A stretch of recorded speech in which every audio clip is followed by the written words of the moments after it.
Hi, my name is Dishita, and I'm very excited today to talk about FabO, a system for integrating fabrication with the player's gameplay in existing digital games.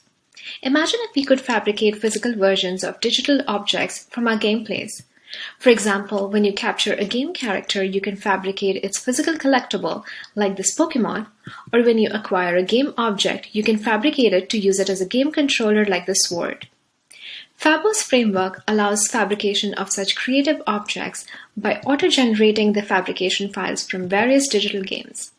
The main contribution of FabO's framework is that it uses on-screen visual content to achieve this. There are two main benefits of using on-screen visual content. First, it allows us to tag moments within a player's gameplay without needing access to the game's source code. Instead, it uses visual cues such as text or images that appear on screen. Second, it auto-generates 2D fabrication files in real time without needing access to the game's asset files. Instead, it uses object extraction on the game's digital objects. Thus, we can now tap the potential of fabricating objects from a variety of existing games played around the world. We implemented this framework in the FabO toolkit that has two parts: a designer interface used by designers to tag visual cues in the gameplay to integrate fabrication, and the player interface used by players to monitor their gameplay, detect the tagged visual cues, and auto-generate the fabrication files from game objects.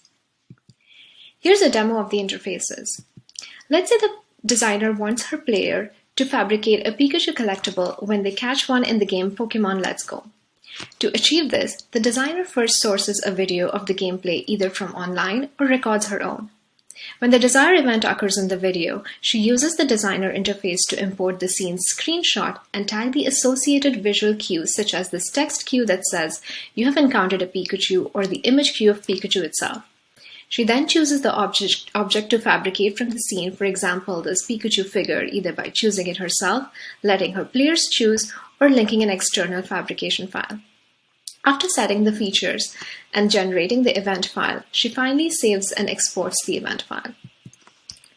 On the player side, they use the player interface to first import the events file, click on Start Scanning, and then continue playing the game.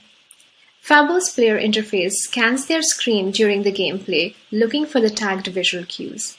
When a tagged cue is identified, for example this tagged text cue, the player is notified that a fabrication event is encountered.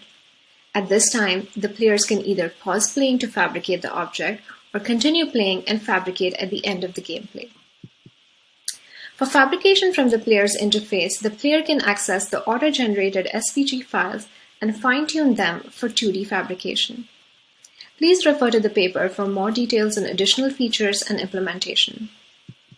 We then conducted a user study to evaluate how FabO generalizes for different games. In the study, 12 participants altogether tested 35 games of their choice across several genres such as action, adventure, etc. They altogether embedded 47 events of fabricating game objects, some of which are shown here. For example, this custom-designed dress from the game Animal Planet and this personalized skateboard from the game Tony Hawk. Feedback from the user study also gave us insight on the strategies for integrating fabrication with gameplays. For example, we discovered that carefully choosing timing of introducing the fabrication event within the gameplay was crucial so that it couldn't distract the players or interrupt their game. Typically, these moments were at the start or the end of the game, or at moments of natural pause, such as when players access their inventory or encounter a new character. We also conducted a second user study to evaluate the player's experience of using FabO. In this study, 12 participants played the game Pokemon Planet and remotely controlled a paper cutter to fabricate objects such as these Pokeballs and Pokemons from their games. Our results show that while most participants enjoyed the experience of fabricating objects from their games, some also wanted more control over choosing the objects and the timing of fabrication. I invite you to read the paper for more details and insights from our studies. In future, we would like to add additional features to FabO, such as fabricating 3D objects from the gameplay and also test its application in educational and social gaming purposes. If you're interested in this work, please reach out to me or visit my website. I now look forward to the discussion and I'm happy to take questions. Thank you.